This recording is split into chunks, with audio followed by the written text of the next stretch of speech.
అందరికీ నమస్తులు. వేసవి సెలవుల్లో ఈరోజు చివరి సెలవు రోజు, జూన్ 11వ తేదీ. మనం సెలవుల్లో 50 పద్యాలు నేర్చుకోవాలనుకున్నాం కాబట్టి ఈరోజే 2 పద్యాలను పెట్టడం జరుగుతుంది.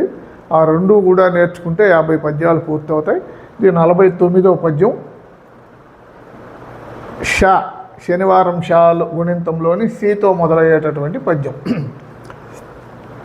శిలను ప్రతిమ చేసి చీకటింటను పెట్టి మ్రొక్కవలదు వెర్రి మూఢులారా, జీవులందెగాని శిలలందులేడయా, విశ్వదాభిరామ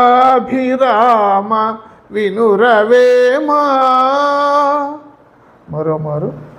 శిలను ప్రతిమ చేసి చీకటింటను పెట్టి మ్రొక్కవలదు వెర్రి మూఢులారా, జీవులందెగాని శిలలందులేడయా, విశ్వదాభిరామ వినురవేమా.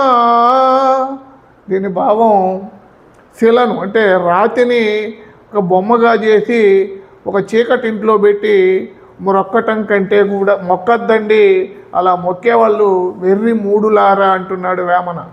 అంటే విగ్రహారాధనను నిరసిస్తూ భగవంతుడు అనేటటువంటి వాడు జీవులందే కానీ శిలలందు లేడు, అంటే మానవ సేవ చేస్తే మాధవ సేవ చేసినట్టు అనేటటువంటి దీన్ని వేమన గారు కూడా ఇక్కడ తెలియజేస్తున్నారు.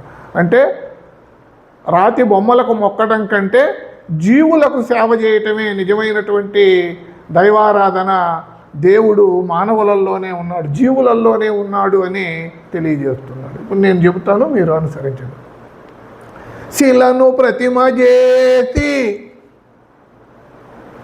చీకటింటను పెట్టి మ్రొక్కవలదు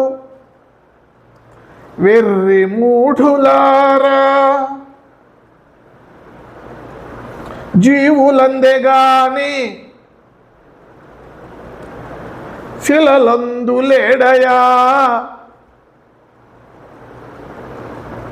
విశ్వదాభిరామ వినురవేమా.